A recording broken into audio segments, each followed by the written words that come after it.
Concarneau, c'est le fief de Roland Jourdain et de Jean Le Cam. C'est le port en pleine eau le plus proche de la forêt Fouesnant et de la vallée des Fous. C'est là que Sille et Bonduel se sont préparés avant de prendre le départ du Vendée Globe 2004.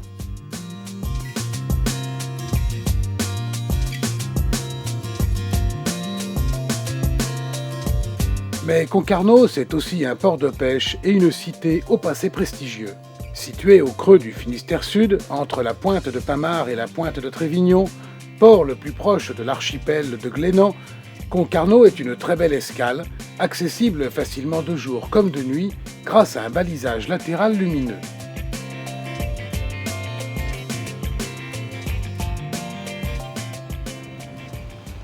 Pour rentrer dans le port de Concarneau en venant du large, il faut faire route vers le 28-29 en laissant à droite, à tribord, la tourelle Le Cochon qui protège une série de roches. Le chenal bifurque ensuite légèrement à droite après la bouée latérale de Mennephal pour rejoindre la tourelle de la Médée qui doit rester à notre gauche.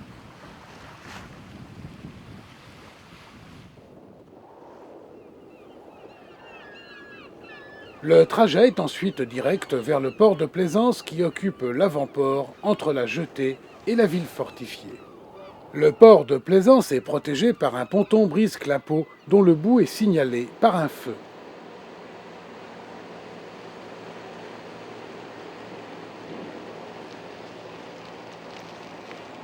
« 288 places sont disponibles sur ponton et 55 places sur bouée dans l'avant-port.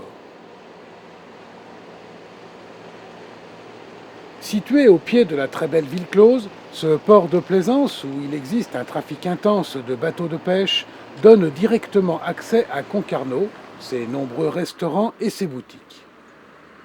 En face du port de Plaisance, sur l'autre rive, côté quartier Lanriec, la maison de l'abri du marin avec sa couleur rose si caractéristique. Le seul défaut de cette très belle escale est sa mauvaise protection des très gros coups de vent de secteur sud. Pour passer dans l'arrière-port, qui est plus spécifiquement réservé à la pêche, il faut longer les remparts de la ville close. Ce passage relativement étroit nécessite de la vigilance car il est emprunté par les bateaux de pêche, grands et petits, qui, prioritaires en ces eaux sur tout autre bateau, quittent le port ou rentrent de mer en provoquant de belles vagues. Sur la gauche, le long des remparts se trouve la cale du Passeur qui assure la navette entre la ville close et le quartier de Lanhirec, situé sur l'autre rive. Ce service de bac existait déjà en 1678, lorsque l'abbaye de Landévennec était propriétaire du droit de passage.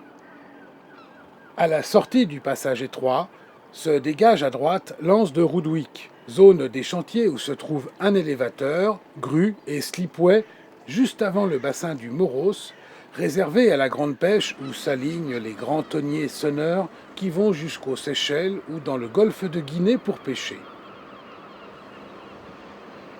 Concarneau est en effet le premier port tonnier d'Europe.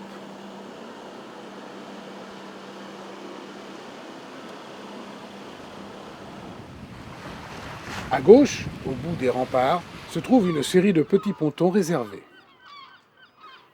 L'arrière-port, en moyenne dragué à 3 mètres, sauf le long de la ville close, est entouré d'un côté par le quai, avec la criée construite au XIXe siècle, et à gauche par les remparts.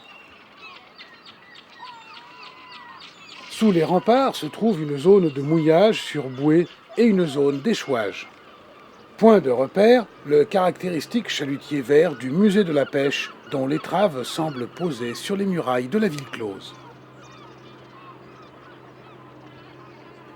Au fond du bassin se trouve un ponton réservé à la petite pêche.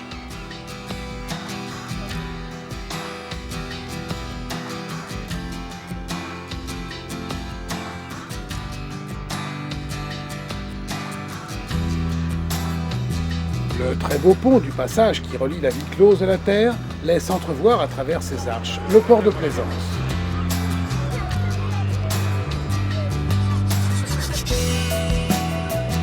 Concarneau est C'est un port qui a joué un grand rôle dans le développement de la navigation de plaisance.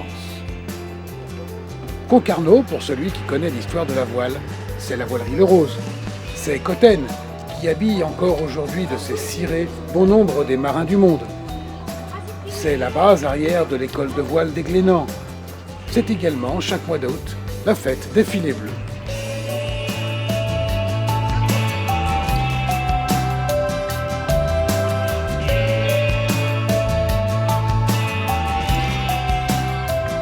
Au Moyen-Âge, l'île de Conques, sur laquelle est bâtie la ville close, dépend en partie des moines de Landévennec.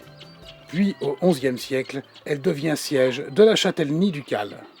Au XVIIe siècle, Concarneau devient ville royale.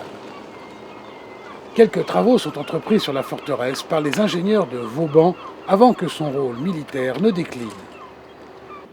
La pêche à la sardine a joué un grand rôle jusqu'au début du XXe siècle, époque de crise due à l'absence de poissons, obligeant négociants et armateurs à s'orienter vers la pêche au thon germont. La pêche à la sardine a joué un grand rôle jusqu'au début du XXe siècle, époque de crise due à l'absence de poissons, obligeant négociants et armateurs à s'orienter vers la pêche au thon germont.